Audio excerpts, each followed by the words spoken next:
बाद देश के गांव पर मंडराते कोरोना के खतरे की करेंगे। कल तक जिस कोरोना के खौफ से भारत के गांव महफूज थे, अब वो उसकी मार से त्राहिमाम कर रहे हैं। ऐसे में हमारे संवाददाताओं ने लिया हिंदुस्तान के गांवों का जायजा और कोशिश की है कि आप तक उन तस्वीरों को सही तरीके से पहुंचाएं जो असल हिंदुस्तान की पहचान है।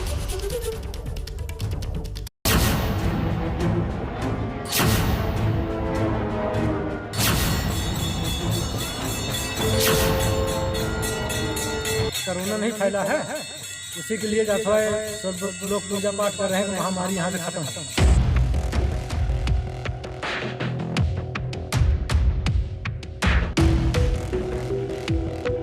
ये हारीमऊ गांव है जहां बता रहे हैं कि एक महीने के भीतर 21 से 22 लोगों की मौत हो गई है।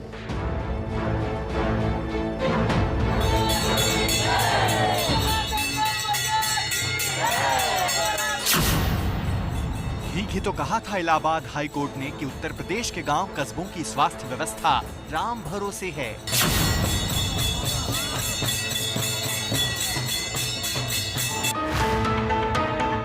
कोर्ट ने प्रदेश की स्वास्थ्य सेवाओं को लेकर तल्ख टिप्पणी की थी, लेकिन टीवी स्क्रीन पर जो तस्वीर आपको दिखाई दे रही है उसका रिश्ता भी हाई कोर्ट की टिप्पणी से है। क्यों और कैसे, इस पर भी बात करते हैं। तस्वीरें यूपी के अमेठी से सिर्फ 4 किलोमीटर दूर ग्राम सभा पिंडोरिया से आई है, जहां गांव की तमाम महिलाएं एक साथ ग्राम देवी की पूजा के लिए निकली हैं। इनका मानना है कि ग्राम देवी की नाराजगी के कारण ही ये महामारी आई है और उनको खुश करके इस आपदा से निजात पाई जा सकती है। ये किस प्रकार की भीड़ अभी यहाँ मंदिर में इकट्ठा हुई थी? भीड़ हुई थी जो ये कोरोना नहीं फैला है, उसी के लिए जाता है सब लोग पूजा पाठ कर रहे हैं कि महामारी यहाँ से खत्म हो। अभी तक गांव में कितनी मौतें हुई हैं और कैसे? करीब 7-8 मौतें हो चुकी। तो क्या गांव लोग को भय है कि कोरोना? हाँ, गांव वालों को भय है, इसीलिए जनता लोग हर एक मंदिर पे यहाँ गांव में पूजा पाठ कर रहे हैं कि कोरोना से क्षमित हो जाए।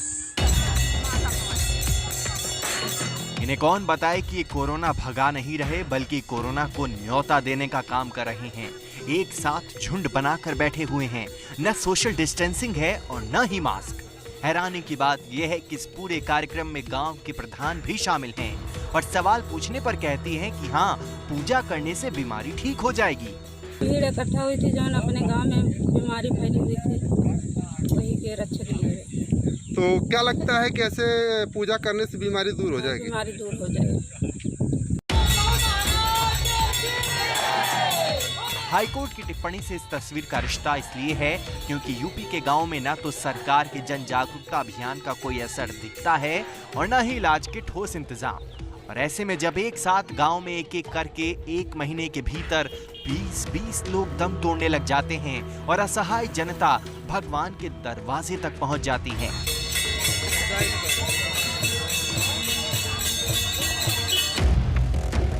यूपी के गांवों की इलाज व्यवस्था कितनी दुरुस्त है और गांव में क्या हालात हैं, इस बात की पड़ताल के लिए एबीपी न्यूज संवाददाता संजय त्रिपाठी कैमरामैन फैजल के साथ केंद्रीय मंत्री स्मृति ईरानी के संसदीय क्षेत्र अमेठी के हारीमऊ पहुंचे, जहां सरकारी आंकड़े भी इस बात की पुष्टि करते हैं कि सिर्फ अप्रैल महीने में यहां 20 लोगों की मौत हुई है।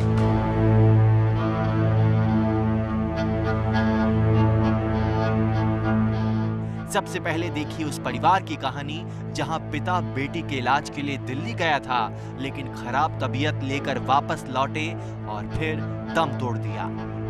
पिछले साल जब कोरोना का संक्रमण उत्तर प्रदेश में आया था तो तस्वीर अलग थी। शहरों में हाहाकार ज़्यादा था, लेकिन गांव इससे बचे हुए थे। लेकिन जब स्ट्रेन 2 आया तो शहरों के साथ साथ गाँवों में भी हालत खराब हुई है। मैं अमेठी के हारीमऊ गाँव में हूँ, जहाँ के तौफीक की आपको किस्सा बताऊँगा। तौफीक सिलाई कढ़ाई का काम करते थे। 3 बच्चियां हैं और एक छोटी बच्ची जिसके आप देख सकते हैं, ये मेरे सामने खड़ी है, इसके गाल में सूजन हुई और ये समस्या को लेकर तौफीक दिल्ली इसका इलाज कराने गए। लेकिन जब लौट कर आए तो तौफीक की हालत ख़राब हुई, उनको सांस लेने में तकलीफ हुई, बुखार हुआ, लेकिन अस्पताल ले जाते उनकी मौत हो गई। 3 बच्चियाँ यहाँ तौफीक की हैं, जिनके घर में कमाने खाने वाला केवल तौफीक ही था। तौफीक की 3 बेटियों के सिर से पिता का साया उठ गया।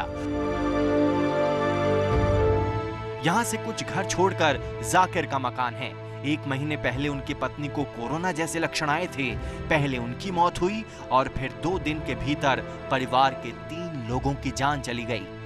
अब मौत के पूरे 1 महीने बाद जांच करने वाली टीम जाकिर के परिवार का सैंपल लेने आई है। हारीमऊ गांव का एक और घर है जाकिर का। जाकिर के घर में 2 दिन के भीतर 3 लोगों की मृत्यु हुई है, जिनमें 2 ऐसे लोग हैं जिनमें कोरोना के संभावित लक्षण थे और एक की मृत्यु हार्ट अटैक से हुई, ऐसा परिवार के लोगों ने बताया। और इस वक्त इनके यहाँ मेडिकल टीम आई हुई है। जाकिर की मौत हुए लगभग 1 महीना हो चुका है और इस वक्त आप देख सकते हैं कि उनके परिवार का एंटीजन टेस्ट यहाँ पर किया जा रहा है। परिवार के लोगों से बात करेंगे। क्या नाम है आपका? मोहम्मद इस्माइल सर। भाई, कब आपके पिता की मौत हुई जाकिर की? 19 तारीख को, 17 तारीख को अम्मी का इंतकाल हुआ, 19 तारीख को बाबूजी हमारे थे। 19 अप्रैल को। 19 अप्रैल को 1 महीना हो रहा है लगभग। 1 महीना और। लगातार होती मौतों के बाद से गांव वाले दहशत में हैं, लेकिन बावजूद इसके न तो वो टेस्ट करवाना चाहते हैं और न ही वैक्सीन लगवाना चाहते हैं। कोई डरता है कि हमको डर लग रहा है तो उनको समझाया भी जाता, मोटिवेट भी किया जाता है, लेकिन वो डर की वजह से कि कहीं पॉजिटिव आ जाएगा तो हमको कहते हैं कि वहाँ ले जाके बंद कर देंगे। इसी डर की वजह से अभी हम लोग सुबह से टहल रहे हैं, एक घर जाके हम आशा संगनी हम लोग पूरा टहल रहे हैं, लेकिन कोई कराने के लिए वो भी नहीं। सुबह से 3 टेस्ट हुए। अभी फिर हम लोग यहाँ पे प्रधान जी के यहाँ गए, प्रधान जी का नंबर ट्रेस किया, उनसे बात हुई कि सर आप कुछ कोऑपरेट करिए, तो उनके भाई, अपने भाई को उन्होंने भेजा। तो अभी हम लोग यहाँ पे इनके यहाँ अब जाएंगे, जितने भी पॉजिटिव हैं उनके घर में, जो भी उनके क्लोज कॉन्टेक्ट हैं उनका RT-PCR एंटीजन सबका यथासंभव जो भी हमसे हो पड़ेगा हम टेस्ट करेंगे। अमेठी के हारीमऊ से सिर्फ 20 किलोमीटर दूर दादरा गांव है, जिसकी आबादी 10,000 से ज्यादा है। गांव प्रधान के मुताबिक पिछले 1 महीने में 40 लोगों की मौत हो चुकी है। मरने वालों में से किसी का भी कोरोना टेस्ट नहीं हुआ था। गांव वाले कोरोना की जांच के नाम से डरते हैं। डर की एक वजह इलाज की बदहाल व्यवस्था भी है, क्योंकि कोरोना होने पर अगर मुहर लगती है तो उनके सामने सबसे बड़ा सवाल होता है कि इलाज कहां और कैसे होगा। बताया जा रहा है कि जांच तो करा ही नहीं रहे लोग डरते हैं, घबराते हैं। हाँ। तो लोगों के मन में एक जांच करवाते भी नहीं हैं और सरकार कितना भी चाहे वो जो है सुई भी नहीं लगवाना चाहते। उनकी एक नैतिकता बस गई है कि अगर हम सुई लगाएंगे तो हम खत्म हो जाएंगे, अगर अस्पताल जाएंगे तो हमको वहाँ मृत्यु घोषित कर देंगे, हमको मार डालेंगे। लोगों को कितना भी समझाया जाए लेकिन वो मानने को नहीं तैयार हैं। एबीपी न्यूज संवाददाता संजय त्रिपाठी गांव के इलाज का जिम्मा उठाने वाले प्राथमिक स्वास्थ्य केंद्र पहुंचे तो वहां ताला लगा पड़ा था, क्योंकि ये सिर्फ हफ्ते में 1 बार खुलता है। अमेठी का दादरा गांव, जिसकी आबादी 10,000 से भी ज़्यादा है, वहां स्वास्थ्य सुविधाओं के मामले में हालात क्या हैं? मेरे ठीक पीछे आप वो केंद्र देखिए, जहां पर दावा किया जाता है कि इलाके के लोगों को स्वास्थ्य की सुविधाएं दी जाती हैं, लेकिन जब हमने यहाँ आकर पड़ताल की तो मालूम चला कि यहाँ एक ANM आती है, वो भी यदा कदा। यहाँ एक समुचित जो स्वास्थ्य के इंतज़ाम किए जाने चाहिए वो नहीं किए गए हैं और इसी वजह से शायद लोगों में दहशत है कि अगर उनको कहीं कोरोना का संक्रमण निकल आता है तो उपचार कैसे और कहाँ होगा। ANM आती हैं हफ्ते में 1 बार, वही बैठती हैं घंटे 2 घंटे, उसके बाद चली जाती हैं, बाकी यहाँ कोई नहीं आता। तो कोई क्या ट्रीटमेंट करती है? कुछ नहीं, बस ऐसे आके बैठी रहती हैं, चली जाती है। कोई सुविधा नहीं है यहाँ पे। आधा 1 घंटा बैठती हैं, ना इसमें लाइट की व्यवस्था है, ना पंखे की व्यवस्था है, ना बेड है, कुछ है नहीं इसमें, तो क्या ट्रीटमेंट करेंगी वो। एबीपी न्यूज संवाददाता संजय त्रिपाठी ने एक नहीं अमेठी के 3 गांव के हालात को जाना। सिर्फ नाम बदल रहे थे लेकिन तस्वीर नहीं।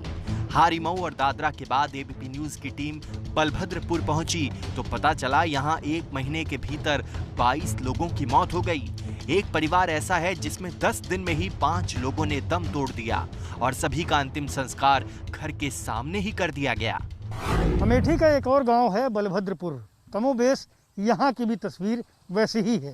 पिछले 1 महीने में लगभग 20 से 22 मौतें हो चुकी हैं। लक्षण वैसे ही हैं लगभग जो कोरोना के संक्रमण के बाद आते हैं। और यहाँ का जो एक परिवार है रमाकांत मिश्र का, जो अब इस दुनिया में नहीं रहे हैं, उनके परिवार में 10 दिन के भीतर 5 लोगों की मौत हो गई। उनके घर के ठीक सामने यहीं पर उन सभी 5 लोगों का अंतिम संस्कार किया गया।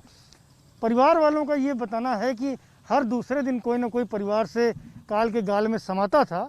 सभी को लगभग एक ही तरह के सिम्टम्स आए। उनको बुखार हुआ, खांसी हुई, सांस लेने में दिक्कत हुई, जिसके बाद एक एक करके परिवार के 5 सदस्य अब इस दुनिया में नहीं रहे हैं। यूपी सरकार गांव में घर घर मेडिकल टीम भेजने का दावा कर रही है, लेकिन ग्रामीण कहते हैं कि उनके पास कोई टीम नहीं पहुंची। जो मेडिकल टीम की बात कही जा रही है वो बलभद्रपुर गांव में जो स्थानीय लोग हमें बता रहे हैं कि यहाँ किसी तरह की मेडिकल टीम नहीं आई है जो ट्रैकिंग, ट्रेसिंग और ट्रीटमेंट का काम करने का दावा करती हो। हालांकि जब हमने अमेठी के मुख्य चिकित्सा अधिकारी से इन आरोपों पर बात की तो आरोप खारिज किए और दावा किया कि टीम हर जगह पहुंचती है। पूरे क्षेत्र में विसंक्रमण कराया गया है। वहां पर गांव-गांव में जाकर के लोगों को लक्षण युक्त व्यक्तियों की पहचान की गई है, उनको दवा दी गई है तथा उनके सैंपलिंग। लेकिन आरोप ये यही कि अभी तक वहाँ पे कोई गई नहीं है स्वास्थ्य में। आरोप के बारे में हमारी पूरी टीम गई है, चिकित्सा अधीक्षक स्वयं गए थे, तो इसके बारे में मैं यही कहूँगा कि हमारी टीम जांच करेगी। हकीकत ये है कि यूपी में 65% कोरोना के मामले ग्रामीण इलाकों से सामने आ रहे हैं। ये हाल तब है जब गांव में ठीक से कोरोना टेस्टिंग तक नहीं हो रही है। पूरे उत्तर प्रदेश में करीब 1 लाख गांव हैं, जो भारत के कुल गांव का करीब 16% है। यूपी के 1 लाख गांव में 2.5 करोड़ परिवार रहते हैं। यूपी के 2.5 करोड़ ग्रामीण परिवारों के लिए सिर्फ 4,475 अस्पताल हैं, जहां सिर्फ 40,130 बेड की व्यवस्था है। उसमें भी 22% डॉक्टरों की कमी है। सर्जन, फिजिशियन जैसे डॉक्टरों की 62% कमी है। किस हिसाब से तैयारी करनी है। प्रधानमंत्री मोदी ने एक बार फिर गांव में शुरू हुई कोरोना लड़ाई का जिक्र किया। पीएम ने कोरोना प्रभावित 46 जिलों के डीएम से सीधे संवाद करते हुए कहा, गांव में संक्रमण फैलने से रोकना है। जब आपका जिला कोरोना को हराता है तो देश कोरोना को हराता है। और इसलिए जिले का मिजाज, गांव-गांव में एक मैसेज कि मेरा गांव मैं कोरोना मुक्त रखूंगा, मेरे गांव में मैं कोरोना को प्रवेश नहीं करने दूंगा। ये गांव के लोग संकल्प लें।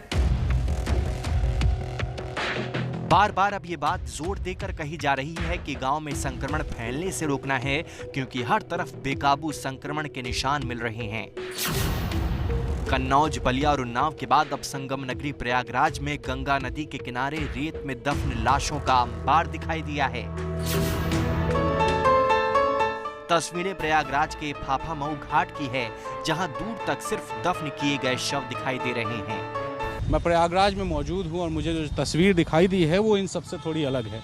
ये फाफामऊ इलाका है और ये जो नदी है ये गंगा नदी है, और गंगा नदी के ठीक बगल में जो बालू वाली जगह है जहाँ पर बालू इकट्ठा है, वहाँ पर आप देखिए तमाम सारी लाशें यहाँ पर जो हैं दफनाई गई हैं। और ये इतनी बड़ी संख्या है, इतने सारे लोग यहाँ पर अपने परिजनों को दफना कर चले गए हैं, जो एक भयानक विभत्स तस्वीर बयां करते हैं।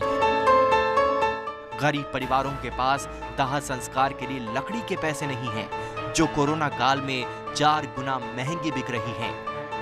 ऐसे में मजबूर परिवार अपनों को रेत में दफन करके चले जाते हैं। हालांकि प्रशासन ने रेत में शव दफन करने पर रोक लगा दी है।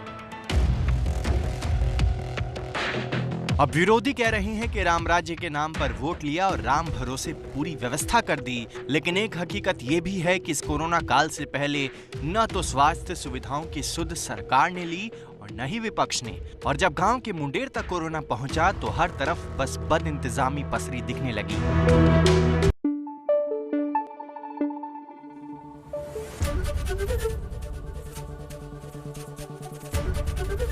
एबीपी न्यूज आपको रखे आगे।